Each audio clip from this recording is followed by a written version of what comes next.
देह प्रारब्धाची शिरी असोनी करी उद्वेग धाव घाली नारायणा माझ्या मना जागवी ऐसी चुकोनिया वर्मे पीडा भ्रमे पावलो धाव घाली नारायणा माझ्या मना जागवी तुका मने कैसा भोग नव्हे रोग अंगीचा 2707 नंबरचा अभंग आहे. या अभंगामध्ये तुकाराम महाराज सांगतात देह प्रारब्धाची शिरी. याचा अर्थ जे शरीर तुम्हाला प्राप्त झालेलं आहे अथवा हा जो देह तुम्हाला प्राप्त झालेला आहे या देहाचं अथवा या शरीराचं कारण तुकाराम महाराज या अभंगामध्ये सांगतात. हा देह अथवा हे शरीर कुणामुळे प्राप्त झालं तुकाराम महाराज स्पष्टपणे सांगतात की प्रारब्धामुळे. म्हणून तुकाराम महाराजांची शब्दरचना कशी आहे? देह प्रारब्धाचे शिरी. हा जो देह आहे तो देह प्रारब्धाच्या शिरावर आहे. हा देह प्रारब्धाच्या शिरावर आहे याचा सरळ अर्थ असा होतो की देहाचा आणि प्रारब्धाचा कार्यकारण संबंध तुकाराम महाराज या अभंगातून सांगतात. देह जर कार्य असेल तर त्याचं कारण काय आहे? प्रारब्ध हे त्याचं कारण आहे. असा कार्यकारण संबंध या पहिल्या पदामध्ये पूर्वार्धामध्ये सांगतात. देह प्रारब्धाचे शिरी. जर वाक्यरचना उलटी झाली असती देह प्रारब्धाची शिरी असं म्हणण्याऐवजी प्रारब्ध देहाची शिरी असं म्हटलं असतं तर आधी देह आणि मग प्रारब्ध असा अर्थ झाला असता. परंतु तुकाराम महाराज शब्दरचना काय करतात? देह प्रारब्धाची शिरी. हा देह प्रारब्धाच्या शिरावर आहे याचा अर्थ देहाला कारण प्रारब्ध आहे. आम्ही जन्माला येतो एका देहानिशी जन्माला येतो. देहविरहित असा कोणी जन्माला येत नाही. जन्माला येणं म्हणजे एक देह प्राप्त होणे. तो हा जो देह तुम्हाला प्राप्त झालेला या देहामध्ये अनेक गोष्टींचा अंतर्भाव आहे. त्याचा आपल्याला विचार सुद्धा करावा लागतो. देह म्हटलं की भाव आला, भावना आलात. भाव भावना देहाच्या अंतर्भागीच आपल्याला अनुभवाला येतात. किंबहुना देह एक असं माध्यम आहे की देहाच्या अनुषंगानं आपलं जगणं सुरू आहे. आपल्याला आपल्या अस्तित्वाचा अनुभव कुठे येतो? देहामध्ये येतो. आपल्याला आपल्या जगण्याचा अनुभव कुठे येतो? देहामध्ये येतो. भाव भावना कुठं निर्माण होतात? देहामध्ये निर्माण होतात. मन बुद्धी चित्त अहंकार आपण ज्याला अंतःकरण चतुष्टय असं आपण म्हणतो त्याचा अंतर्भाव सुद्धा कशामध्ये आहे? देहामध्येच आहे. मरणाचा अनुभव कुठे येतो? देहामध्येच येतो. दुःखाचा अनुभव कुठे येतो? देहामध्येच येतो. पण हा देह एक नाही. शास्त्रदृष्टीने विचार केला तर स्थूल देह, सूक्ष्म देह, कारण देह, देहत्रयीचा विचार केला तर या एका देहामध्ये अनेक गोष्टींचा अंतर्भाव झालेला आहे. आणि हा जो देह तुम्हाला प्राप्त झालेला आहे तुकाराम महाराज सांगतात देह प्रारब्धाची शिरी. प्रारब्धानं हा देह तुम्हाला प्राप्त झालेला आहे. प्रारब्ध या शब्दाची व्याख्या सांगायलाच नको. कारण आपल्या जीवनामध्ये काहीतरी दुःख वाट्याला आलं की आपला पहिला हात कुठं जातो? कुठं? सण होईना असं दुःख वाट्याला आलं, एखादा प्रसंग आपल्या जीवनामध्ये आला, एखादा आघात आपल्या जीवनामध्ये झाला आणि हे माझ्याच वाट्याला का आलं याचं जर उत्तर मिळत नसेल तर माणसाचा हात आपोआप कुठं जातो? कपाळाकडे जातो. मग आपण दोष कशाला देतो? आपल्या दैवाला, नशिबाला. दैव नशीब याचाच अर्थ काय? प्रारब्ध. प्रारब्धाची व्याख्या सर्वश्रुत आहे. अनेकदा प्रारब्धाची एकदम सामान्य व्याख्या करायची म्हटली तर आपणच केलेल्या कर्माची फलं म्हणजे प्रारब्ध अशी सामान्य व्याख्या करता येते. किंवा अप्रोक्ष अनुभूतीमध्ये आद्य शंकराचार्यांनी प्रारब्धाची व्याख्या केलेली आहे. कर्म जन्मांतर कृतम प्रारब्ध मिती कीर्तितम. कर्म जन्मांतर कृतम प्रारब्ध मिती कीर्तितम. अनेक जन्मामध्ये केलेली कर्म जी असतात ती कर्म भोग सन्मुख झाली त्याच कर्माचे परिणाम भोगण्यासाठी एक देह प्राप्त होतो. म्हणजे कर्म जन्मांतर कृतम प्रारब्ध मिती कीर्तितम याचा सरळ अर्थ असा होतो की अनेक जन्मामध्ये केलेल्या कर्माची फलं म्हणजे प्रारब्ध. आणि ती कर्माची फलं भोगण्यासाठी एका देहाला यावं लागतं. एक देह प्राप्त होतो. तुम्ही नाही म्हटलं तरी तो प्राप्त होतो. अशी प्रारब्धाची शास्त्रीय व्याख्या सुद्धा आपल्याला पाहायला मिळते.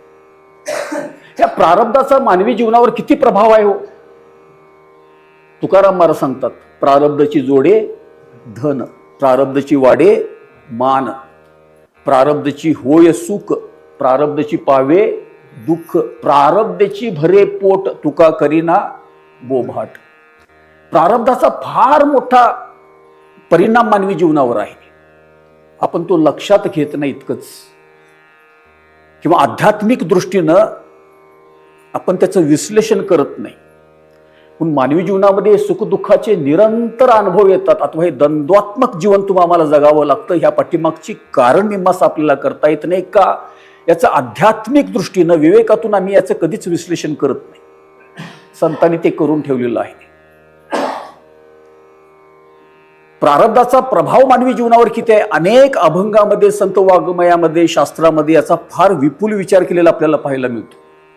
तुकाराम महाराज एके ठिकाणी सांगतात, देह तव आहे प्रारब्ध अधीन, याचा मी का शिन वाहू भार, सर्व माझा काळ तुझी या चिंतने, काया वाचा मनी इच्छित असे.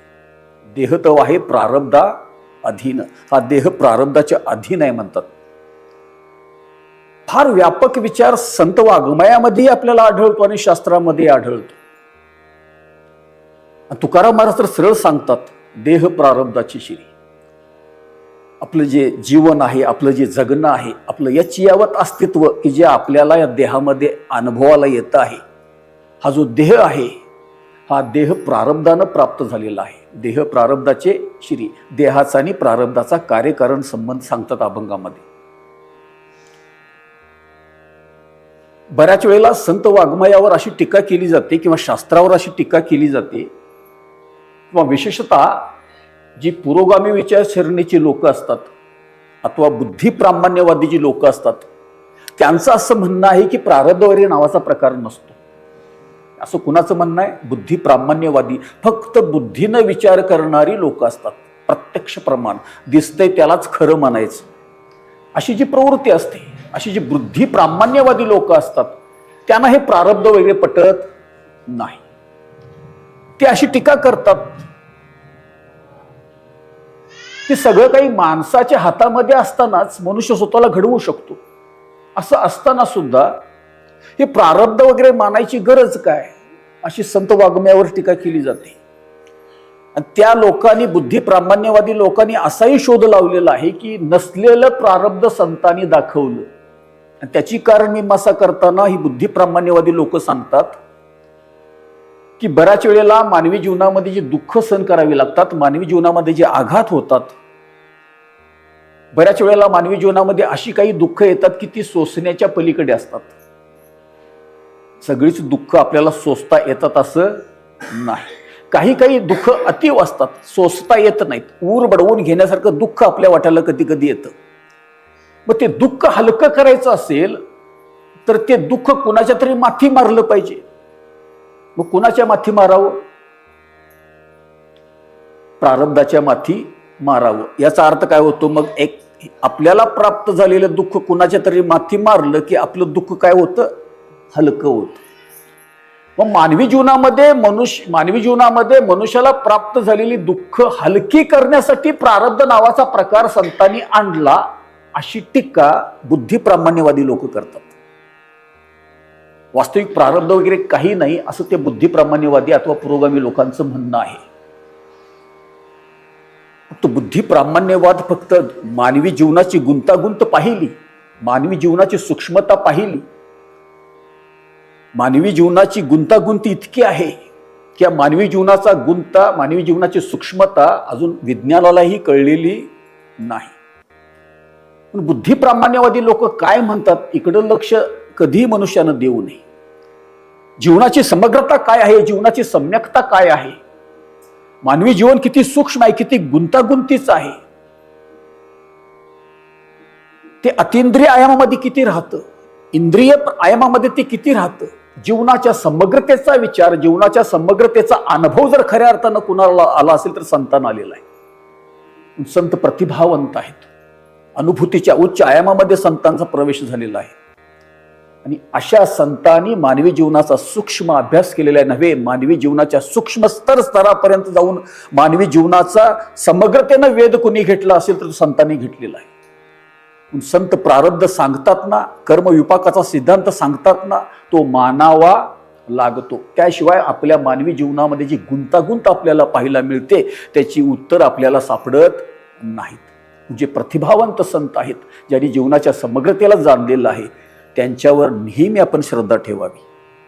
तुकाराम महाराज सांगतात, देह प्रारब्धाची शिरी. हा देह प्रारब्धानं प्राप्त झालेला आहे.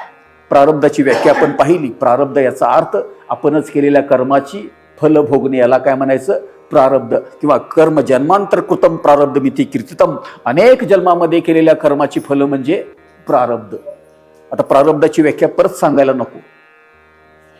इथं आणखीन एक अशी शंका येते की तुकाराम महाराज जर म्हणत असतील की देह प्रारब्धाची शिरी, हा देह प्रारब्धानं प्राप्त झाला असं तुकाराम महाराज सांगत असतील, तर मग अतिशहाणी लोक जी असतात, मग अशी म्हटलं बुद्धी प्रामाण्यवादी, त्यांनी आणखीन एक शंका व्यक्त अशी केलेली आहे की प्रारब्धानं हा देह प्राप्त झाला असं म्हणावं तर आई वडिलांची गरज काय? तुम्हाला आता काय आढळतं? आई वडिलांच्या अभावामध्ये हा देह प्राप्त झाला असता काय हो? आई वडील नाहीत आणि जन्माला आला असं कुठं घडेल काय? आई वडिलांच्या अभावामध्ये देह प्राप्त होणं शक्य नाही. बुद्धिप्रामाण्यवादी किंवा असं उथळ ज्ञान असणारी जी लोक असतात, त्यांचं म्हणणं असं आहे की हा देह प्रारब्धानं प्राप्त झाला असं म्हणण्यापेक्षा हा देह आई वडिलाकडून अनुवंशिकतेनं हा देह प्राप्त झाला असं म्हणावं. हे खोटं आहे काय? ढळढळीत दिसतं की हा देह कुणामुळे प्राप्त झाला? आई वडिलामुळे प्राप्त झाला. अनुवंशिकतेनं आपल्या पूर्वजाकडून हा देह तुम्हाला प्राप्त झाला. मग अनुवंशिकतेनं हा देह प्राप्त झालेला असताना सुद्धा तुकाराम महाराज कसे काय म्हणतात देह प्रारब्धाचे शिरी? या देहाचा संबंध प्रारब्धाशी का जोडतात? या देहाला प्रारब्ध कारणीभूत आहे असं तुकाराम महाराज का सांगतात? त्याचाही विचार करणं क्रमप्राप्त आहे. हा देह अनुवंशिकतेनं प्राप्त झाला हे सत्यच आहे, आणि हे सत्य महात्मे अथवा संत नाकारत नाहीत. किंबहुना उपनिषदामध्ये सांगितलेलं आहे, पुरुषे ह वा अयमादितो गर्भो भवती. पुरुषे ह वा अयमादितो गर्भो भवती. हा जो देह आम्हाला प्राप्त झालेला आहे तो मात्या पित्याच्या शुक्र शोणिताच्या संयोगातूनच हा देह प्राप्त झालेला आहे. उपनिषद सुद्धा सांगतं अनुवंशिकतेनं हा देह प्राप्त झाला. संत नाकारत नाहीत, उपनिषद नाकारत नाहीत, तत्वज्ञान आपलं नाकारत नाही. अनुवंशिकतेनं प्राप्त झाला हे खरंच आहे, परंतु त्याही व्यतिरिक्त तुकाराम महाराज सांगतात देह प्रारब्धाचे शिरी. हा देहाला खरं कारण प्रारब्ध आहे. अशी दोन कारणांचा विचार करावा लागतो. हा देह अनुवंशिकतेनं आई वडिलामुळे प्राप्त झाला, तुकाराम महाराजही मान्य करतात. एक नाटाचा अभंग आहे बघा, प्रथम केला गर्भीवास दुःख भोगिले नवई मास. प्रथम केला गर्भीवास काय ते सांगावे सायास, दुःख भोगिले नवई मास आलो जन्मास येतवरी. हे गर्भवासाच्या दुःखाचं वर्णन संत महात्मे करतात. याचा अर्थ हे शरीर अनुवंशिकतेनं आई वडिलाकडून प्राप्त झालं हे संत महात्मे मान्य करतात, शास्त्रही मान्य करतात. परंतु त्याही व्यतिरिक्त संत असोत अथवा शास्त्र असो या देहाला कारण प्रारब्ध मानतात. म्हणून शास्त्रानं या देहाला दोन कारणं सांगितलेली आहेत. आपलं अनुवंशिकतेनं हा देह प्राप्त होतो किंवा आई वडिलामुळे हा देह प्राप्त होतो. आई वडील हे या देहाचे कार्यात्मक कारण आहेत. आई वडील ह्या देहाचे कार्यात्मक कारण आहेत. तर प्रारब्ध जे आहे, आपलं कर्म जे आहे ते या देहाचं कारणात्मक कारण आहे. अशी देहाला दोन कारणं सांगितली जातात. आई वडील ह्या देहाचे कार्यात्मक कारण आहे, तर प्रारब्ध हे या देहाचं कारणात्मक कारण आहे. असे ह्या शरीराला दोन कारणं सांगितली जातात. आपण फक्त एकाच गोष्टीवर काय करतो, फोकस करतो. आम्हाला इतकंच कळतं की आई वडिलामुळे हा देह प्राप्त झाला, ह्या देहाचा आणि आपण केलेल्या पूर्वकर्माचा काही संबंध नाही असं आम्हाला वाटत असतं. परंतु गांभीर्यानं विचार केला, अनेक जन्मामध्ये केलेल्या, गतजन्मामध्ये केलेल्या कर्माचा आणि या देहाचा संबंध आहे. अनेक जन्मामध्ये केलेल्या कर्माचा आणि ह्या जन्मामध्ये भोगायला लागणाऱ्या सुख दुःखांचा संबंध आहे. म्हणून तुकाराम महाराज सांगतात देह प्रारब्धाची शिरी. हा देह प्रारब्धाच्या शिरावर आहे. या देहाचं खरं कारण काय असेल, प्रथम कारण काय असेल तर आपली कर्म, आपलं प्रारब्ध ह्या देहाचं खरं कारण आहे. आणि आई वडील ह्या देहाचं दुय्यम कारण आहे. म्हणून कारणांचा दोन विचार केला. आई वडिलामुळे शरीर प्राप्त झालं, आई वडील या देहाचं कार्यात्मक कारण आहे, तर आपली कर्म अथवा प्रारब्ध हे या देहाचं कारणात्मक कारण आहे. आई वडिलांमुळे देह प्राप्त होतो म्हणजे नेमकं काय होतो? अनुवंशिकतेनं, आई वडिलांकडून म्हणजे अनुवंशिकतेनं देह प्राप्त होतो. अनुवंशिकता म्हणजे काय की ज्याला आपण हेरिटेज असं म्हणतो. जेनेटिकली हा देह प्राप्त होतो, अनुवंशिकतेनं देह प्राप्त होतो. अनुवंशिकतेनं प्राप्त होतो याचा सरळ अर्थ असा होतो की माणसाच्या पोटी मनुष्य जन्माला येतो, गाढवाच्या पोटी. हा अनुवंशिकतेचा सिद्धांत आहे. ग्रेगर जॉन मेंडल नावाचा शास्त्रज्ञ होऊन गेला. ग्रेगर जॉन मेंडल, त्यानं अनुवंशिकतेचा सिद्धांत मांडला. आणि अनुवंशिकतेच्या सिद्धांतामध्ये तो ग्रेगर जॉन मेंडल सांगतो की देह अनुवंशिकतेनं प्राप्त होतो. याचा अर्थ अनुवंशिकता म्हणजे काय? अनुवंशिकता, जो ज्या वंशात जन्माला आलेला आहे, ज्या जातीत जन्माला आलेला आहे, त्या जातीतच त्याचा तद्नुरूप जन्म होतो. म्हणजे मनुष्याच्या पोटी कोण यावं? मनुष्यच यावं. गाढवाच्या पोटी गाढवच यावं. मांजराच्या पोटी मांजरच यावं. यालाच काय म्हणायचं? अनुवंशिकता. मग हा देह शरीरामध्ये नेमका कसा तयार होतो? वॉल्थर फ्लेमिंग नावाचा एक शास्त्रज्ञ होऊन गेला. वॉल्थर फ्लेमिंग नावाचा एक शास्त्रज्ञ होऊन गेला. त्यानं गुणसूत्रांचा शोध लावला. मेडिकल भाषेमध्ये त्याला क्रोमोझोम असं म्हटलं जातं. गुणसूत्र. आपल्या शरीरामध्ये किती गुणसूत्र आहेत तो माहित नाही. ते भौतिक शास्त्रामध्ये, जीवशास्त्रामध्ये होऊन गेलो. आता आपण ते सिलेबस काय झालो विसरलो. आपल्या शरीरामध्ये जी गुणसूत्र आहेत 23 दोन्ही 46 गुणसूत्र आहेत. 23 जोड्या गुणसूत्र आहेत. त्या गुणसूत्रांना मेडिकल भाषेमध्ये क्रोमोझोम असं म्हणतात. ते वॉल्थर फ्लेमिंग नावाच्या शास्त्रज्ञानानं गुणसूत्रांचा शोध लावला. आणि गुणसूत्रांचा शोध लावल्यानंतर माणसाच्या पोटी मनुष्यच काय येतो, गाढवाच्या पोटी गाढवच काय येतं आणि मांजराच्या पोटी मांजरच का जन्माला येतं, याचा उलगडा झाला. हे कशामुळे होतं? गुणसूत्रांच्यामुळं. शरीरामध्ये अब्जावधी पेशी आहेत आणि या पेशीच्या केंद्रस्थानी गुणसूत्र लपलेली असतात. या गुणसूत्रांचं विभाजन केलं की मग डीएनए सापडतो. बऱ्याच वेळेला डीएनए रिपोर्ट फार महत्वाचा मानला जातो. कशाच्या संबंधानं? अनुवंशिकतेच्या संबंधानं. हा याचाच मुलगा आहे काय, हे कशावर चेक केलं जातं? डीएनए. मग माणसाच्या पेशीमध्ये की पेशीच्या केंद्रस्थानी गुणसूत्र आढळतात. त्या गुणसूत्रांचं विभाजन केलं की मग डीएनए आढळतो. आणि डीएनएचं विभाजन केले की माणसाची जीन्स आढळतात. हे शरीराचं जे स्थूल शरीर जे आहे, हे शरीराचं स्ट्रक्चर जे आहे, या शरीराचं जे मेकॅनिझम आहे, कुणामुळे बनतं? गुणसूत्रांच्यामुळे बनतं. डीएनए मुळे म्हणा, गुणसूत्रांच्यामुळे म्हणा, अथवा जीन्समुळे म्हणा.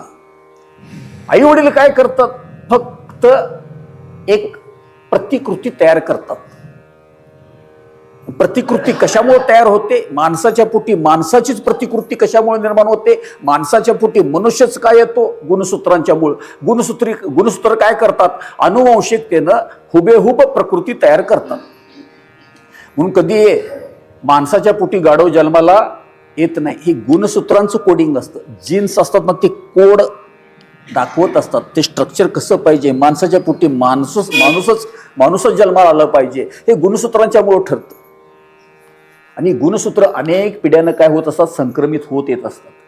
आयुर्वेदामध्ये चरक संहितेमध्ये असा एक विषय येतो की एखाद्या आई वडिलांच्या पोटी एखादं अपत्य जन्माला आलं, आई वडिलांच्या पोटी एखादं बाळ जन्माला आलं, तर ते जन्माला आलेलं अपत्य आईसारखं असतं असंही म्हणता येत नाही, बाबासारखं असतं असंही म्हणता येत नाही.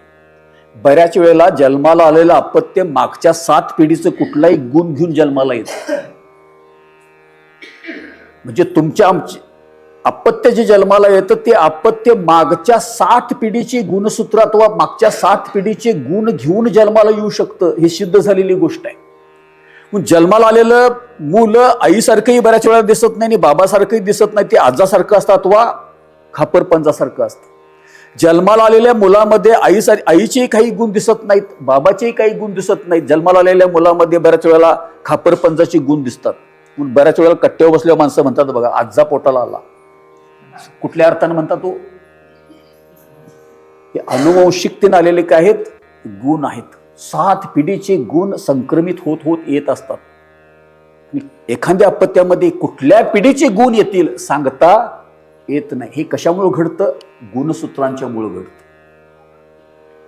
म्हणजे आपल्याला एक कळलं, या देहाचं एक कारण सांगितलं जातं की अनुवंशिकतेनं हा देह बनतो, आई वडिलामुळे हा देह बनतो, मान्य. आई वडिलांच्या ठिकाणी असणारी जी गुणसूत्र आहेत त्याला मग सेक्स क्रोमोझोम नावाचा प्रकार आहे. ज्या गुणसूत्रांच्या जोड्या असतात, स्त्रीच्या मध्ये एक्स असतात आणि पुरुषाच्या मध्ये एक्स वाय असतात, त्याला सेक्स क्रोमोझोम असं म्हणतात. लिंग निर्धारण करणारी गुणसूत्र. मग मुलगी जन्माला यायची की मुलगा जन्माला यायचा हे कशामुळे ठरतं? ते सेक्स क्रोमोझोममुळे ठरतं, लिंग गुणसूत्रामुळे ठरतं. म्हणजे आई वडिलांच्या पोटी जर एखादं अपत्य जन्माला आलं तर आई वडिलांच्या ठिकाणी असणाऱ्या गुणसूत्रांच्यामुळे एक मानवी प्रतिकृती तयार करण्याचं काम कोण करतं? आई वडील करतात. तो प्रश्न असा पडतो, तुकाराम महाराज कसं म्हणतात की देह प्रारब्धाची शिरी. आई वडील अथवा अनुवंशिकता ह्या देहाचं कार्यात्मक कारण मानलं तर हा जो देह तुम्हाला प्राप्त होतो अथवा हे मानवी जीवन तुम्हाला प्राप्त होतं, या देहाचं खरं कारण काय असेल, कारणात्मक कारण काय असेल तर ते प्रारब्ध, आपलं कर्मच ह्या देहाचं कारणात्मक कारण आहे, असं अठ्ठासानाने एकदम कंटारवानानं संत सांगतात. हे कसं काय? अनुवंशिकतेनं देह कसा निर्माण होतो आपण गुणसूत्रांच्या संबंधाने विचार केला. खरं ह्या देहाला मुख्य कारण, ह्या देहाचं कारणात्मक कारण आपलं कर्मच आहे, हे कसं ओळखायचं? तुकाराम महाराजांना हा प्रश्न पडला. तुकाराम महाराज पांडुरंगाशी संवाद करतात आणि पांडुरंगाशी संवाद करताना तुकाराम महाराज सांगतात, पहावो देवा कैसे जन भिन्न भिन्न संचिते, एक नाही एकायसे दावी कैसे शुद्धहीन. ज्यावेळी तुकाराम महाराज समाज मनाकडे पाहतात, तुकाराम महाराज जनाकडे पाहतात, समाजाकडे पाहतात, लोकांच्याकडे पाहतात, त्यावेळी तुकाराम महाराजांना आश्चर्य वाटतं. तुकाराम महाराज देवाला विचारतात, पहावो देवा कैसे जन भिन्न भिन्न संचिते. अहो देवा, या लोकांच्याकडे पाहिलं तर कोण कुणासारखा नाही, भिन्न भिन्न संचिते. प्रत्येकाचं संचित भिन्न आहे, प्रत्येकाचा स्वभाव भिन्न आहे, प्रत्येकाचं असणं भिन्न आहे, प्रत्येकाचं दिसणं भिन्न आहे, प्रत्येकाचा स्वभाव भिन्न आहे, प्रत्येकाची प्रवृत्ती भिन्न भिन्न आहे, प्रत्येकाचा सुख दुःखाचा अनुभव भिन्न भिन्न आहे. एकाच दिवशी जन्माला आलेली माणसं एकाच दिवशी मरत नाहीत. हा इतका भेद कशामुळे आला? पहाव देवा कैसे जन भिन्न भिन्न संचिते. तुकाराम महाराज लोकांच्याकडे पाहतात त्यावेळी तुकाराम महाराज अचंबित होतात आणि अचंबित झाल्यामुळं तुकाराम महाराज देवालाच प्रश्न विचारतात, पाहाव देवा कैसे जन भिन्न भिन्न संचिते, एक नाही एकाऐंसे. ह्या जगामध्ये एकही मनुष्य एकासारखा नाही नव्हे, अंगठ्याचे ठसे सुद्धा एकमेकाचे कधी जुळत नाहीत. जुळी भावंड जरी जन्माला आली ती कदाचित गुणसूत्रांच्या मुळे दिसायला जरी सारखी असली तरी स्वभावामध्ये आणि प्रवृत्तीमध्ये काय असतो? भेद असतो. मग लोकांच्या मध्ये इतकी भिन्नता कशामुळे आली? एक नाही एकाऐंशी, एक एकासारखा नाही. प्रत्येकाची प्रवृत्ती भिन्न आहे, प्रत्येकाचा स्वभाव भिन्न आहे, असणं भिन्न आहे, दिसणं भिन्न आहे, प्रत्येकाचे सुख दुःखाचे अनुभव भिन्न भिन्न आहेत. आता इथं या मंदिरामध्ये जमलेल्या लोकांचा जरी विचार केला तर कुणाचंही दुखणं कुणासारखं नाही आहे.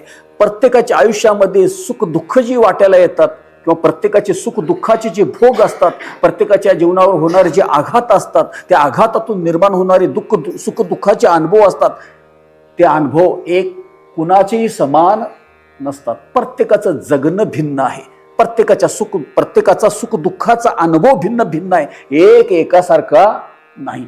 जणू प्रत्येकाचं जीवन स्वतंत्र आहे, प्रत्येकाचं अस्तित्व स्वतंत्र आहे, प्रत्येकाचं जीवन स्वतंत्र आहे, प्रत्येकाचा सुख दुःखाचा अनुभव स्वतंत्र आहे. एक नाही एकाऐंसे. ही भिन्नता कशामुळे आली? हा तुकाराम महाराजांना पडलेला काय आहे? प्रश्न आहे. तुकाराम महाराज सरळ म्हणतात, पंचभूते एका राशी सूत्र एकांशी ओळखावी. प्रत्येकाचं संचित भिन्न आहे, प्रत्येकाचं आसनं दिसणं सगळं भिन्न असेल. हे काय ह्याच्या पाठीमागं सूत्र आहे? ते सूत्र देवानं मला सांगावं. तुकाराम महाराज पांडुरंगाला विचारतात, असं काय आहे एक एकासारखा नाही? प्रत्येकाचा स्वभाव, प्रत्येकाचं संचित सुख दुःख सगळी कशी वेगवेगळी आहेत, असं कुठलं सूत्र आहे? पंचभूते एका राशी सूत्र एकांशी ओळखावी. तुकाराम महाराजांना प्रश्न पडतो, त्या जगामध्ये जितकी माणसं आहेत त्या सगळ्यांचं देह अथवा सगळ्यांची शरीर एकाच मटेरियल पासून बनलेली आहेत.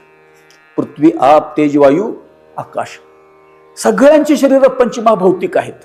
एकाच प्राकृतिक तत्वापासून सगळ्यांची शरीर बनलेली आहेत. पृथ्वी, आप, तेज, वायू, आकाश. म्हणजे सगळ्यांची शरीर एकाच मटेरियल पासून बनलेली असली तरी सुद्धा असण्यात, दिसण्यात, स्वभावात, प्रवृत्तीत, सुख दुःखाच्या अनुभवामध्ये एवढा भेद कशामुळे आला? सगळ्यांची शरीर एकाच मटेरियल पासून बनलेत, पंचमहाभौतिकच आहेत. तर वास्तविक मला असं म्हणायचं आहे की एकाच मटेरियल पासून सगळ्यांची शरीर बनली असतील तर एकाच दिवशी जन्माला आलेली माणसं एकाच दिवशी काय व्हायला पाहिजेत? मरायला पाहिजेत. खरं असं दिसत नाही. मग पंचभूते एका राशी, हे शरीर म्हणजे पंचभूताची रास आहे. खरी इतकी विविधता, इतकी अनेकता, इतका भेद लोकांच्या मध्ये का निर्माण झाला? सूत्रे कैशी ओळखावी, असं कुठलं सूत्र आहे? ते सूत्र ज्ञानेश्वर महाराज ज्ञानेश्वरीमध्ये सांगतात.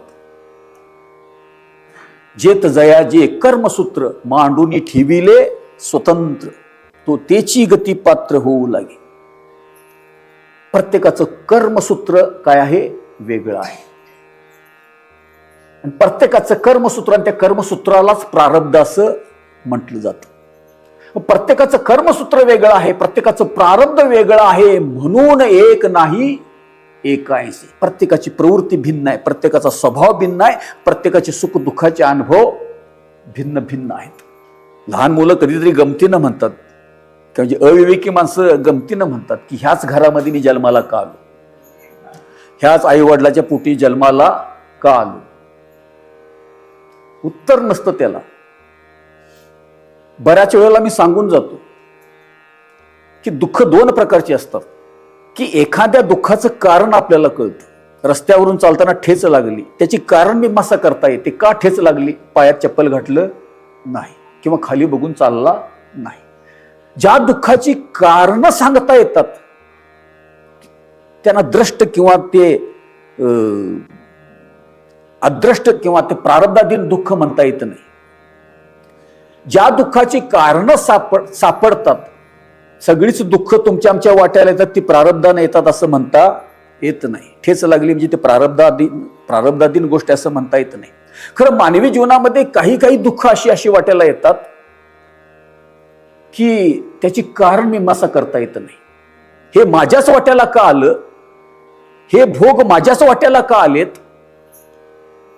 जे प्राप्त झालेलं दुःख असतं, आपल्या जीवनावर झालेला जो आघात असतो, त्या आघाताचा, त्या प्रसंगाचा, त्या दुःखाचा कितीही विचार केला, त्या दुःखाची कारणं शोधण्याचा कितीही विचार केला, तर प्राप्त झालेल्या दुःखाची कारणं जर सापडत नसतील, कितीही विचार करा, हे माझ्याच वाट्याला का आलं, अनेक अंगाने विचार करून प्राप्त झालेल्या दुःखाची कारण मीमांसा जर करता येत नसेल, त्याची कारणं शोधता येत नसतील, तर सरळ समजून जा हे दुःख प्रारब्धानं प्राप्त झालेलं आहे. आणि प्रारब्धानं प्राप्त झालेले दुःख टाळता येत नाहीत. त्या दुःखाशी संघर्ष करण्यामध्ये सुद्धा काही अर्थ नसतो. प्रारब्धाधीन प्राप्त झालेली दुःख ओळखावीत आणि ती टाळता येत नसतील तर त्या दुःखाचा आध्यात्मिक पातळीवरून त्या दुःखाचं विश्लेषण करावं. प्रारब्धवशामध्ये प्राप्त झालेल्या दुःखाचं आध्यात्मिक पातळीवरून ज्यावेळी विश्लेषण केलं जातं त्यावेळी त्या दुःखाची कारणं कळतात की आपल्याच कर्माचं काय आहे? फळ आहे. मी दुःख आनंदानं मनुष्य सोसतो का? त्या दुःखाचं कारण कळलेलं आहे. आपण काय करतो? अविरतपणे प्राप्त झालेल्या दुःखाशी संघर्ष करण्याचा प्रयत्न करतो. आणि तुकाराम रसळ सांगतात, वाहिल्या उद्वेग दुःखची केवळ भोगणे ते फळ संचिताची. कारण आम्हाला दुःखच नको असतं. आणि जे प्राप्त झालेलं दुःख आहे त्या दुःखाशी संघर्ष करण्यामध्येच आपलं आयुष्य संपून जातं. कारण बरीच दुःख अशी असतात, बरीच आघात आपल्या जीवनावर असे होतात की ते प्रारब्ध वशामध्ये असतात. त्याची कारणमीमांसा करता येत नाही. आपल्याच कर्माची ती प्रतिक्रिया असते, आपल्याच कर्माची ती रिॲक्शन असते. त्यामुळे आपल्याला कळत नाही. म्हणून अशा दुःखांचं जर आध्यात्मिक दृष्टीनं विश्लेषण करता आलं तर या दुःखावर मात करता येते. शांत निरामय जीवन जगता येतं. तुकाराम महाराज ते सांगतात, भोग भोगावरी द्यावा करुणी संचिताचा ठेवा, शांती धरणे जीवासाठी दशा उत्तम गोमटी. प्रारब्ध वशामध्ये प्राप्त झालेली दुःख ओळखावीत, ती प्रारब्धावर सोपवावीत आणि आपण शांतपणे काय करावं? जगावं. आपली शांती का हरवली हो? आम्हाला इतकं सुद्धा आयुष्यामध्ये प्रतिकूल असून चालत नाही. प्रतिकूलता नको, सगळी अनुकूलता पाहिजे. आणि अनुकूलता पाहिजे आणि प्रतिकूलता नको. प्रतिकूलतेशी आपण काय करतो? संघर्ष करतो. परिणाम काय होतो? वाहिल्या उद्वेगच अंतःकरणामध्ये निर्माण होतो. मग काळजी वाढते, चिंता वाढते, घोर वाढते, रात्रीची झोप पडत नाही. सगळं आपल्या वाट्याला येतं. प्राप्त झालेली दुःख जी प्रारब्धाधीन असतील, आपल्याच कर्माची फळं असतील, तर ती ओळखावीत वेळीच. म्हणजे काय होईल? डोक्याचा ताण कमी होईल. आपल्या डोक्याचा ताण बाकी काही कमी व्हायला तयार नाही. कारण काही गोष्टींचं जे आध्यात्मिक दृष्टीनं जे विश्लेषण करावं लागतं, ते विश्लेषण तुमच्या आमच्याद्वारे कधीच होत नाही. किंबहुना तो विवेकच तुमच्या ठिकाणी, तुमच्या आमच्या ठिकाणी जागृत झालेला नसतो. तुकाराम महाराज जेव्हा म्हणतात की देह प्रारब्धाचे श्री, हा जो देह तुम्हा मला प्राप्त झालेला, हे जीवन तुम्हा मला प्राप्त झालेलं आहे, ते प्रारब्धामुळे प्राप्त झालेलं आहे. आता प्रश्न एक असा निर्माण होतो की मगाशी सांगितलं की या शरीराला दोन कारण आहेत. एक कार्यात्मक कारण, म्हणजे हा देह अनुवंशिकतेनं प्राप्त झाला. अनुवंशिकतेनं प्राप्त झाला हे या देहाचं कार्यात्मक कारण आहे. तर ह्या देहाचं खरं कारण काय आहे? प्रारब्ध, आपली कर्म. ते कर्म अथवा प्रारब्ध ह्या देहाचं कारणात्मक कारण आहे. किंवा वेगळ्या भाषेमध्ये आपल्याला म्हणता येईल की या देहाला दोन कारण आहेत. हा देह आई वडिलांमुळे प्राप्त झाला, म्हणजे गुणसूत्रांच्या मुळे प्राप्त झाला. जी गुणसूत्र ह्या देहाचं कार्यात्मक कारण आहे, तर आपलं कर्मसूत्र म्हणजे प्रारब्ध, कर्मसूत्र ह्या देहाचं कारणात्मक कारण आहे. अशी गुणसूत्र आणि कर्मसूत्र, अशी दोन कारणं, अशी दोन सूत्र या देहाच्या संबंधाने विचारात घेता येतील आपल्याला. गुणसूत्र म्हणजे कार्यात्मक कारण आणि कर्मसूत्र म्हणजे कारणात्मक कारण. बघा तुम्ही, पंचभूते एका राशी, सूत्रे कैशी ओळखावी. तुकाराम महाराज सांगतात, प्रत्येकाची शरीर एकाच प्रकारच्या मालापासून बनलेले आहेत, प्राकृतिक तत्वापासून प्रत्येकाची शरीर बनलेली आहेत. खरं असण्यामध्ये, दिसण्यामध्ये हा जो भेद निर्माण झालेला आहे, हा आकारण निर्माण झालेला नाही. ह्या शरीरावर भगवद्गीतेने एक शिक्का मारलेला आहे. मामुपत्य पुनर्जन्म दुःखालयम अशाश्वतम, असा देहावर मारलेला शिक्का आहे. हा देह कसा आहे? दुःखालयम अशाश्वतम. जिथं भोजन मिळतं त्याला आपण काय म्हणतो? भोजनालय. जिथं भोजन मिळतं ते भोजनालय. हॉटेल हा इंग्लिश शब्द आहे. भोजन मिळतं ते भोजनालय. आणि जिथं दुःख मिळतं ते दुःखालय. भगवद्गीतेनं या शरीराला दुःखालय असं म्हटलेलं आहे. दुःखालयम अशाश्वतम.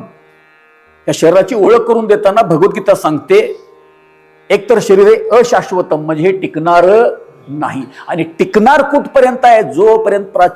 जोवरी प्राचीनाची दोरी, जोपर्यंत प्रारब्ध या शरीराला बांधलेला आहे तोपर्यंत टिकणारच आहे. आणि प्रारब्ध आपली कर्म या शरीराला का टिकवतं?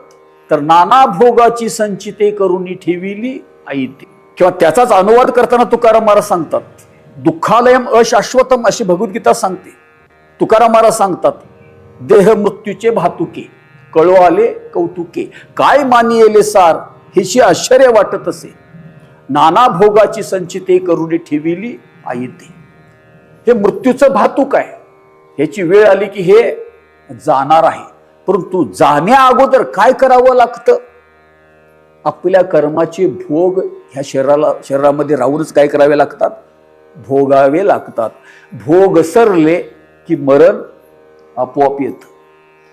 कर्माचे भोग सरले किंवा आपण प्राचीनाची दोरी म्हणतो किंवा प्रारब्धाची दोरी तुटली, देह पडतो. नाथ महाराजांचा अभंग आहे ना, पक्षी अंगणे उतरती ते का गुंतून या राहती, तैशी असावे संसारी जोवरी प्राचीनाची दोरी. प्राचीन म्हणजे प्राक्तन, म्हणजेच प्रारब्ध. प्रारब्धाची दोरी जोपर्यंत या देहाला बांधलेली आहे तोपर्यंत हा देह टिकणार आहे. मला सांगायचं काय आहे, आपण जो मगाशी विचार केला की हा देह प्रारब्धानं प्राप्त झाला, हा देह कर्मानं प्राप्त झाला, का म्हणावं लागतं? तर एका गोष्टीचा विचार केला, एक नाही एकाऐंशी. प्रत्येकाच्या ठिकाणी भेद आहे. प्रत्येकाचं असणं, दिसणं, सुखदुःखाचे अनुभव वेगवेगळे आहेत. भले शरीर सगळे एकाच राशीपासून बनलेले असतील, एकाच पंचमहाभूतापासून, एकाच प्रकारच्या पंचमहाभूतापासून जरी शरीर बनलेली असली, तर सुखदुःखाचे असणं, दिसणं सगळं कसं एक नाही एकाऐंशी. भेद आहे. हा भेद कशामुळे प्रतीतीला आला? मगाशी सांगितलं, माऊली सांगतात, जेत जयाजे कर्मसूत्र. प्रत्येकाचं कर्मसूत्र काय आहे? भिन्न आहे. प्रत्येकाचं प्रारब्ध भिन्न आहे, म्हणून हा भेद आला. आता शरीराचा विचार केला तर नाना भोगाची संचिते करुणी ठेविली आहे. ते हा देह कशासाठी आहे? तर आपणच केलेल्या कर्माचे भोग भोगण्यासाठी हा देह प्राप्त झालेला आहे. नाना भोगाची संचिते, अनेक भोगाची संचिते आतमध्ये आहेत. आतापर्यंत जगलेल्या आयुष्यामध्ये बरंच भोगलेलं आहे. जोपर्यंत देह पडणार नाही तोपर्यंत आणखीन बरंच काही भोगायचं आहे. तुकाराम महाराज सांगतात, नाना भोगाची संचिते, अनेक दुःख या देहाला येऊन भोगावी लागतात. आतापर्यंत थोडी भोगली, इथून पुढच्या आयुष्यामध्ये मरूपर्यंत आणखीन कुठले कुठले भोग आपल्या वाट्याला आलेले आहेत आपल्याला कळणार नाही. सुखदुःखाचा अनुभव देहामध्येच घ्यायचा. आता ज्यावेळी शेवटची घडी येईल, शेवटचा श्वास जवळ येईल, तर त्या शेवटच्या मरणाच्या दुःखाचा अनुभव सुद्धा कुठंच घ्यायचा आहे? देहामध्येच घ्यायचा आहे. आणि प्रत्यक्ष मरणाचा अनुभव सुद्धा कुठे घ्यायचा आहे? देहामध्येच घ्यायचा आहे. मग नाना भोगाची संचिते करुणी ठेविले आयते. म्हणून हे शरीर काय आहे? दुःखालय आहे. आपणच केलेल्या कर्माची फल भोगण्याचं माध्यम म्हणजे काय आहे? शरीर आहे. म्हणून या शरीराला भगवद्गीतेनं दुःखालयम असं म्हटलं. दुःख भोगण्याचं ठिकाण. आणि शरीर हे त्याचं काय झालं? माध्यम झालं. ही दुःख का वाट्याला येतात? तर आपलं जे कर्मसूत्र आहे, आपणच केलेल्या कर्माची फल. जाता जाता एक मौलाचं सांगतो, तुम्ही आम्ही कर्म करतो कारण तुम्ही आम्ही प्रकृतीगत जीवन जगतो. आणि जी व्यक्ती प्रकृतीगत जीवन जगत असलेला कर्म करणं अनिवार्य आहे. परंतु कर्माची एक बाजू आपण पाहत असतो, कर्माची एक बाजू आपण पाहत असतो, कर्माची दुसरी बाजू आपण पाहत नाही. कर्माला दोन बाजू असतात. जसं नाण्याला दोन बाजू असतात, तसे कर्मालाही, आपण करत असलेल्या कर्माला दोन प्रकारच्या बाजू असतात. आपण फक्त कर्म एका अंगानं पाहतो, कर्माची एक बाजू पाहतो, आणि कर्माची दुसरी बाजू आपण पाहत नसल्यामुळे फार मोठी गडबड होते. म्हणून आपल्याला आपल्याच कर्माची फलं भोगावी लागतात, आपल्याच कर्माचे परिणाम आपल्याला भोगावे लागतात. का? त्या कर्माचं दुसरं अंग आपण पाहत नाही. एक साधं उदाहरण देतो.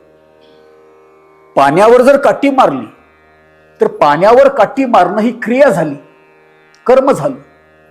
आम्हाला वाटतं की कर्म संपलं. तर तुम्ही पाण्यावर काठी मारल्यानंतर काही क्षणासाठी का असं ना ते पाणी काय झालं? दुभंगलं. ही पाण्यानं दिलेली काय आहे?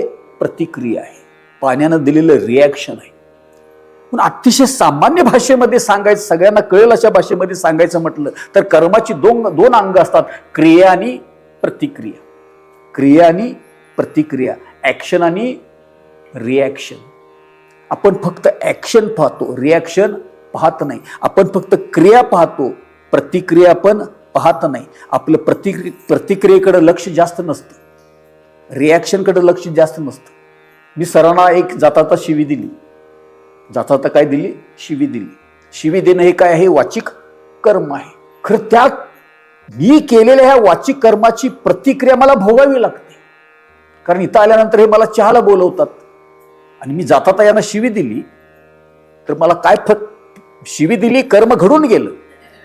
खरं प्रतिक्रिया जी मला भोगावी लागते ती कुठल्या स्वरूपात भोगावी लागेल?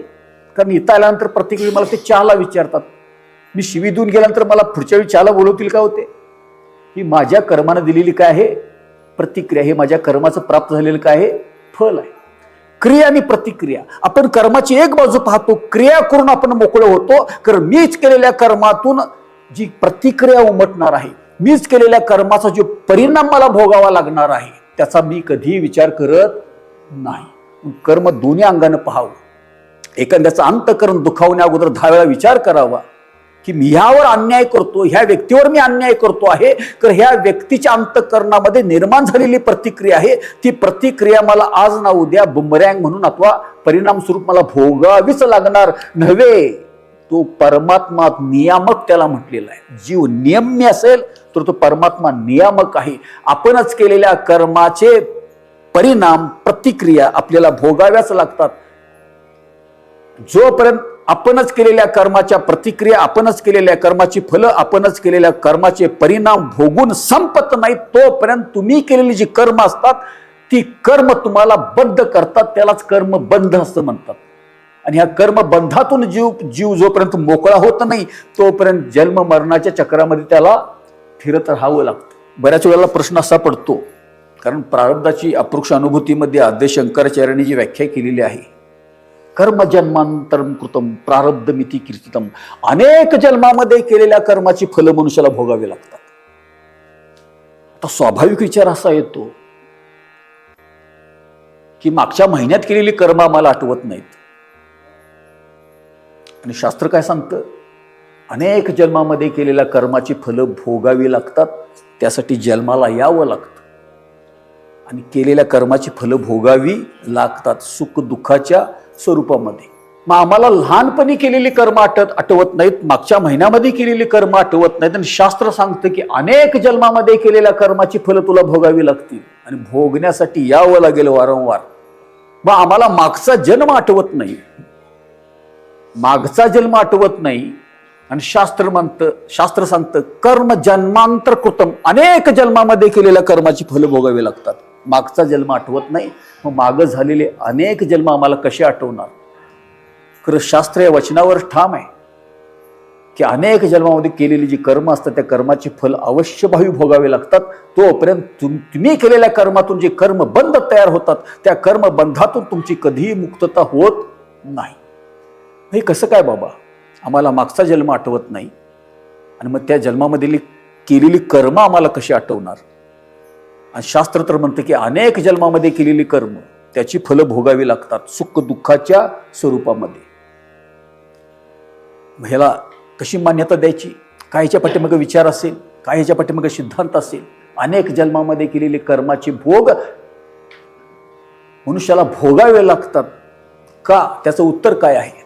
त्याचं उत्तर अतिशय सुंदर आहे, शास्त्राने दिलेलं आहे. जीवानं जी जी कर्म केली ती ह्या जन्मी असोत अथवा मागच्या जन्मीची असोत अथवा अनेक जन्मातली कर्म असोत ती भोगावीच लागतात. का भोगावी लागतात, त्याचं मुख्य कारण काय असेल तर जीवाचा मुक्त स्वभाव. जीवाचा मुक्त स्वभाव हे त्याचं खरं कारण आहे. जीव तत्वता आत्मस्वरूप आहे, जीव तत्वता ब्रह्मस्वरूप आहे. आपण स्वतःला आता जे समजतो ते आम्ही नाही आहोत. आणि ज्याचा आपल्याला अज्ञान आहे ती भगवत सत्ता, ती आत्मस्वरूपता, ती ब्रह्मस्वरूपता हेच वास्तविक काय आहे, जीवाचं स्वरूप आहे. तुका म्हणे कैशी की कोठे जीव निराळा. त्या भगवत स्वरूपाहून कुठलाही जीव निराळा नाही. त्या आत्मसत्तेहून ब्रह्मसत्तेहून कोणीही निराळं नाही. परंतु काय झालं, एक शरीर प्राप्त झालं, मन प्राप्त झालं, बुद्धी प्राप्त झाली आणि मन बुद्धी शरीराच्या संघातामध्ये ते जीव अडकला आणि शरीरालाच काय म्हणायला लागला, अहम अहम अहम, मी मी मी असं म्हणायला लागला. खरं जीव तत्वता कोण आहे, आत्मस्वरूप आहे, ब्रह्मस्वरूप आहे. अवघे एकाचीच विन येत कैसे भिन्ना भिन्न, सर्वम खलविदम ब्रह्म आहे, सगळं ब्रह्मस्वरूपच आहे. मग जीव कुठं त्या ब्रह्मस्वरूपाहून वेगळं आहे. परंतु काय झालं, मन बुद्धी शरीराच्या संघातामध्ये जीव अडकला, आपल्या स्वरूपाला विसरला आणि अकारण कर्तृत्वाच्या अहंकारानं, कर्तृत्वाच्या मदानं करता मी आहे, भोगता मी आहे, ज्ञाता मी आहे, अशा कर्तृत्वाच्या अहंकारामध्ये जीव अडकला, स्वतःला करता समजायला लागला. आणि कर्तेपणाच्या भावनेतून जीवानं जितकी सकाम कर्म केलेली आहेत, फलाच्या अपेक्षेनं जी जी आपण कर्म करतो ती ती कर्म काय होतात, तुम्हाला बांधतात का, फलाच्या अपेक्षेनं केलेली कर्म. सकाम कर्म नेहमी मनुष्याला बांधून ठेवतात. सकाम भावनेतून तुम्ही जी जी कर्म कराल त्या त्या कर्मातून कर्मबंध तयार होतात आणि मग तुम्ही केलेल्या कर्माचे बरे वाईट फल अथवा बरे वाईट परिणाम तुम्हाला भोगावेच लागतात. तोपर्यंत कर्मबंध नाहीसा होत नाही. आणि कर्मबंध जोपर्यंत नाहीसा होत नाही, तुम्हीच केलेल्या कर्माचे परिणाम भोगून जोपर्यंत संपत नाहीत, तोपर्यंत तुम्हाला तुमचं स्वरूप कधीही कळत नाही. जणू काय आपलं स्वरूप त्या कर्मबद्धतेमध्ये अडकून गेलेलं आहे. आपणच केलेल्या कर्माच्या बंधामुळं आपल्याला आपल्या स्वरूपाची प्रतीती येत नाही. वास्तविक जीव मुक्त स्वभावाचा आहे, आत्मस्वरूप आहे, ब्रह्मस्वरूप आहे.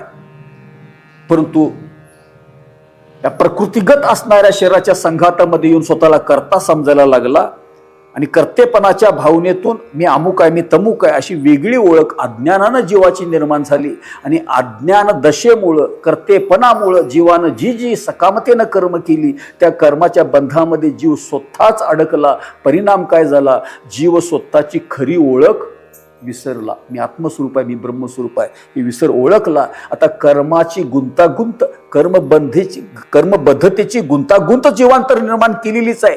पण ह्या कर्मबद्धतेतून, या कर्माच्या बंधनातून जोपर्यंत जीव मोकळा होत नाही आणि या कर्मबद्धतेतून जीव कधी मोकळा होईन, मीच केलेल्या कर्माचे परिणाम भोगून संपत नाही, तोपर्यंत जीव या कर्मबंधातून मोकळा होणार नाही. आणि कर्मबंधातून जीव जोपर्यंत मोकळा होणार नाही तोपर्यंत जीवाला आपल्या स्वरूपाची प्राप्ती होणार नाही. प्रत्येक जन्मामध्ये आपण सकामतेनं कर्म करतो, कर्मबद्ध तयार होतात, कर्मबद्धतेनं परत आम्हाला त्या कर्माचे परिणाम भोगासाठी परत परत जन्म घ्यावा लागतो. म्हणून या जन्म मरणाच्या अखंड अशा रहाट गाडग्यामध्ये आम्ही अडकलेली माणसं आहोत, बद्ध झालेली माणसं आहोत. म्हणून आयुष्याच्या कुठल्या तरी वळणावर कळावं, हे जन्म मरणाचं चक्र अनिवार्य झालेलं आहे, ते माझ्या कर्मामुळे झालेलं आहे. म्हणून भगवद्गीता एक सुंदर सल्ला देते, कर्म करा. कसली कर्म करा? निष्काम कर्म करा, फलाच्या अपेक्षेनं कर्म करू नका. हे भगवद्गीतेचं वचन किंवा निष्काम कर्मयोग सांगितलेलं ह्याच भावनेनं सांगितलेलं आहे. तो आता आपला जर विचार केला तर आपण जे सांप्रत जीवन जगतो आहोत त्या जीवनाचा विचार केला तर तुमच्या आमच्या जीवनामध्ये जे सुख दुःखाचे अनुभव येतात ते कशामुळं? प्रारब्धामुळं. आणि तुकाराम महाराज सरळ सांगतात, देह प्रारब्धाचे शिरी. हा जो देह, हा मानवी जन्म, हे जीवित्व तुम्हाला प्राप्त झालेलं आहे, याला खरं कारण काय आहे? प्रारब्ध आहे. देह प्रारब्धाचे शिरी. जे सुखदुःखात्मक भोग तुमच्या आमच्या वाट्याला येत आहेत, एक एकासारखा नाही. कोण सुखी आहे, कोण दुःखी आहे, आज अनुकूलता आहे, उद्या प्रतिकूलता आहे. ही सगळं द्वंद्व तुमच्या आमच्या जीवनामध्ये येतं, ह्याला कारण आपलं कर्म आहे, प्रारब्ध आहे. तुकाराम महाराज पुढे सांगतात, असोनी करी उद्वेग, देह प्रारब्धाचे श्री असोनी करी उद्वेग. एकदा जीवाला कळलं की प्राप्त होणारी सुख दुःख जर प्रारब्ध अधीन असतील तर विनाकारण उद्वेग करायची गरज नाही, शांत राहता येतं.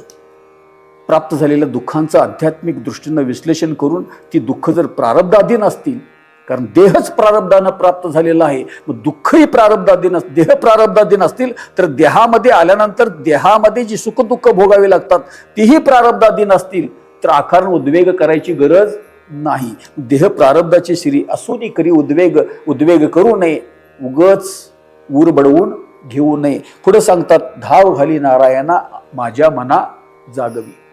आपल्या जीवनामध्ये अनेक विविध दुःख येतात, जी प्रतिकूलता येते त्याचं कोडं सुटून जातं, त्याची उत्तर आपल्याला मिळतात. हे सगळं माझ्याच कर्माची काय आहेत? फल आहेत. मग माझ्याच कर्माची फल म्हणून अनेक विविध दुःख मला भोगावे लागत असतील तर तुकाराम महाराज सांगतात, धाव घाली नारायणा माझ्या मना जागवी. प्रारब्ध वशामध्ये जी दुःख भोगायची आहेत ती भोगून संपून जातील, माझ्याच कर्माची फल आहेत. तर तुकाराम महाराज पांडुरंगाला विनंती करतात की धाव घाली नारायणा. का? स्वतःला आत्मस्वरूप, जीव आत्मस्वरूप असताना, ब्रह्मस्वरूप असताना स्वतःला जीव समजून कर्तृत्व भ्रांतीमुळे अनेक कर्म करतो आणि कर्मबद्धामध्ये जीव स्वतः आपणच केलेल्या कर्मातून कर्मबद्ध तयार होतात. त्या कर्मबद्धतेमध्ये जीव स्वतःहून अडकून पडतो भ्रमानं. हा भ्रम माझ्या ठिकाणी जो निर्माण झालेला आहे जीवत्वाचा, मी कर्ता आहे, मी जीव आहे, वास्तविक मी आत्मस्वरूप आहे. आणि आत्मस्वरूप असताना सुद्धा जीव दशेला येऊन मी कर्ता आहे असा भ्रम झाल्यानं मीच केलेल्या कर्माच्या बंधनामध्ये मी अडकून पडलो. आता काय करावी? आता काय व्हावं? माझ्या मना जागवी. मित्र आत्मस्वरूप आहे, भ्रमानं मी स्वतःला जीव समजत होतो, खरं देवानं काय करावी? माझ्यावर कृपा करावी आणि माझ्या मनामध्ये जागृती यावी आणि ह्या कर्मबंधातून काय व्हावं? मोकळं व्हावं आणि स्वस्वरूपाला जाणावं. तिसऱ्या चरणामध्ये सांगतात, ऐशी चुकोन या वर्मे पिडा भ्रमे पावन. माणसाला हेच कळत नाही. जीवनाचं वर्म कळवून घ्यायचं असेल, जीवनाची गुंतागुंत कळवून घ्यायची असेल, जीवनामध्ये अनेक प्रकारची दुःख येते, तर अनेक प्रकारची दुःख जी तुम्हाला प्राप्त होतात त्या दुःखांची कारण मीमांसा करायची असेल तर ती आध्यात्मिक दृष्टीनं कारण मीमांसा आपल्याला करता आली पाहिजे. जीवनामध्ये अनेक प्रकारची दुःख येतात, जीवनामध्ये अनेक प्रकारचे आघात होतात. या सगळ्या आघातांना कारण जर आपलं कर्म असेल, प्रारब्ध असेल, तर तुकाराम महाराज सांगतात की ऐशी चुकून या वर्मी, हे वर्म मला कळत नाही की प्राप्त झालेले दुःख माझ्याच कर्माचे परिणाम आहेत. हे वर्म न कळल्यामुळं काय झालं? पिडा भ्रमे पावन. विनाकारण मी काय केलं? ऊर बडवून घेतला. विनाकारण जीवनामध्ये उद्वेग निर्माण झाला. वास्तविक मनुष्यानं कळवून घेतलं माझ्याच कर्माची फलं म्हणून मला दुःख भोगावी लागतात, तर उद्वेग अंतःकरणामध्ये वाढणार नाही. शांत राहता येतं, निरामय असं जीवन जगता येतं. शेवटच्या चरणामध्ये तुकाराम महाराज सांगतात, तुका मने कैसा भोग नव्हे रोग अंगीचा. जीव तत्वता आत्मस्वरूप आहे. तरीही कर्तेपणाच्या भ्रमातून अनेक कर्म करतो, कर्मबद्धतेमध्ये लिप्त होतो, परिणाम काय होतो, अनेक प्रकारची दुःख भोगतो. तर ही दुःख अंगची नाही आहेत. स्वरूपाच्या ठिकाणी दुःख नावाचा प्रकार नाही. प्रत्येक जीव हा आत्मस्वरूप असेल, ब्रह्मस्वरूप असेल, तर ते ब्रह्म कसं आहे? सच्चित आनंद स्वरूप आहे. ते सत आहे, चित आहे, आनंद स्वरूप आहे. आणि आनंद स्वरूप असणारा परमात्मा, त्या परमात्म्याहून जीव वेगळा नसेल. जीव आयुष्याच्या या साधने सच्चिदानंद पदवी घेणे, ही त्या अवस्थेला जा म्हणतात संत महात्मे. जीव सच्चिदानंद स्वरूप असेल, त्या भगवंताशी, भगवत स्वरूपाशी अनन्य असेल, तर त्या स्वरूपाच्या ठिकाणी कुठलंही दुःख नाही. दुःख तिथं औषधालाही नाही, कारण ते कसं आहे? निरपेक्ष सुख स्वरूप असं त्या परमात्म्याचं स्वरूप आहे. आणि ते आपलं स्वरूप असेल तर आपणच केलेल्या कर्मातून जी दुःख भोगावी लागतात, हा आपल्या अंगचा रोग नाही आहे. स्वतःची ओळख विसरलो, स्वतःचा खरा परिचय मला झाला नाही. मी आत्मस्वरूप असताना स्वतःला जीव समजायला लागलो, देह समजायला लागलो, आणि ह्या भ्रांतीतून मग स्वतःला कर्ता समजायला लागलो, आणि कर्तेपणातून मी अनेक कर्म केली, त्या कर्मामध्येच मी बद्ध झालो. त्या कर्माची मला आता फलं भोगावी लागतात, आणि त्या कर्मातून प्राप्त होणारी दुःखही भोगावं लागतात. वास्तविक हा अंगचा रोग नाही आहे. फक्त भ्रमान आत्मस्वरूप असताना स्वतःला जीव समजतो, देह समजतो. ह्या भ्रमातून या सगळ्या गोष्टी काय झालेल्या आहेत? निर्माण झालेल्या आहेत. तुकाराम महाराज सांगतात, तुका म्हणे कैसा भोग नव्हे रोग अंगीचा. अरे मी तर आत्मस्वरूप आहे, या दुःखाचा आणि माझा काय संबंध आहे? ही जागृती कधीतरी मग आपल्या ठिकाणी यावी. म्हणून तुकाराम महाराज सांगतात, धाव घाली नारायणा माझ्या मना जागवी. पांडुरंगा, तू कृपा केल्याशिवाय ही जागृती माझ्यामध्ये येणार नाही. आणि जाता परमात्म्याला विनंती हीच करूया की हीच जागृती तुमच्या आमच्यामध्ये यावी. प्रत्येक जीव हा भगवत स्वरूप आहे, त्या स्वरूपाशी अनन्य आहे. आणि आता तुम्ही आम्ही जे जीवन, सांप्रत जीवन जगतो आहोत, आणि या जीवनामध्ये सुख दुःखाचे जे अनुभव आमच्या सुख दुःखाचे जे अनुभव तुम्हा आम्हाला येतात, हे सुख दुःखाचे अनुभव काय आहेत? प्रारब्धाधीन आहेत, आपल्याच कर्माची फलं आहेत. आणि आपल्याच कर्माची फलं आपल्याला का भोगावी लागतात? तर प्रत्येक जीव हा आत्मस्वरूप असताना सुद्धा भ्रांतीनं, भ्रमानं स्वतःला जीव समजतो, कर्तेपणा आपल्याकडे घेतो कर्मात, आणि आपणच केलेल्या कर्मामध्ये गुंतून पडतो. त्यामुळं हे दुःख वाटायला येतं.